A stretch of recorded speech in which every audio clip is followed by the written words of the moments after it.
Kung ang hanap nyo po ay malamig na simoy ng hangin at nakaka-relax na tanawin, at nasa Cavite area kayo, hindi lang Tagaytay ang sagot. Alamin kung bakit parami na rin ang pumipili ng camping sa Silang Cavite.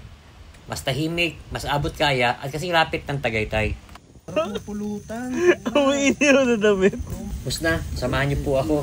Naimbitahan ako ng aking mga padi at mga madi na pumunta sa Silang Cavite at makita ang favorite niya ng spot noong pandemic. First time ko makasama sa private farm na ito. Sobrang ganda, kasing lamig, kasing tahimik, at talagang makakapag-relax ka. Ang isa sa pinakamasayang parte nito, natikman ko rin ng unang beses ang kulawo. Yung experience nito po sa Silang ay parang umakyat ka ng Batulao.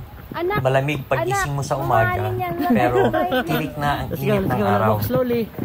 Kaya po kung may mag-i-invite sa inyo na mag-camp sa Silang Cavite, nako, subukan nyo. Panalo po dito. You hold it like this. Anak, bitawan mo.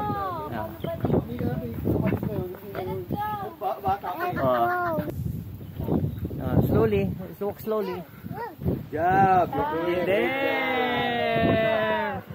There. Slowly. Go to your mama. Slowly lang. Slowly lang. Don't smash the camera, ha? Don't smash. We don't have money. There. Oh. Where's your mama? Ano po ginigyan, no? Daddy? Nagbili, daddy. Oh, go to mommy. Walk. Go to Tito Jowa. Go to Tito Jowa. Slowly. Oops, slowly. Yellow, blue. Yellow, blue. Let's go. I cook a noodle. Oops. Let's go here. Say hi to Luna. Hi, Luna. Oh, where's the chicken? Take a video of the chicken. Slowly.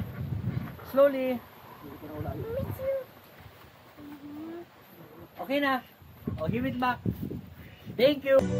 Ito ang isa sa highlight rin ng weekend na to. Sinigang na tofu or fish tofu.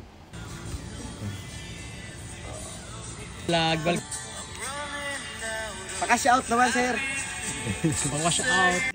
Ito po, pakitang gilas din si Pading Mike, galing ng Sorsogon.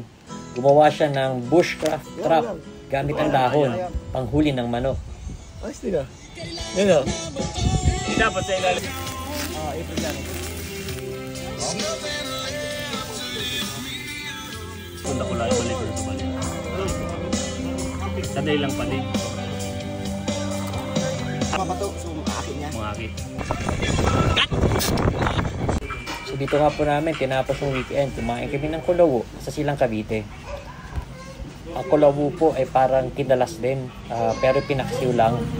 Medyo maasim na kunti, na malambot na karne na galing sa ulo po ng baka. Dito po ito sa Journalist Kulawo. Try din namin ang masarap nilang pigar-pigar at iba pang putahe po ng baka.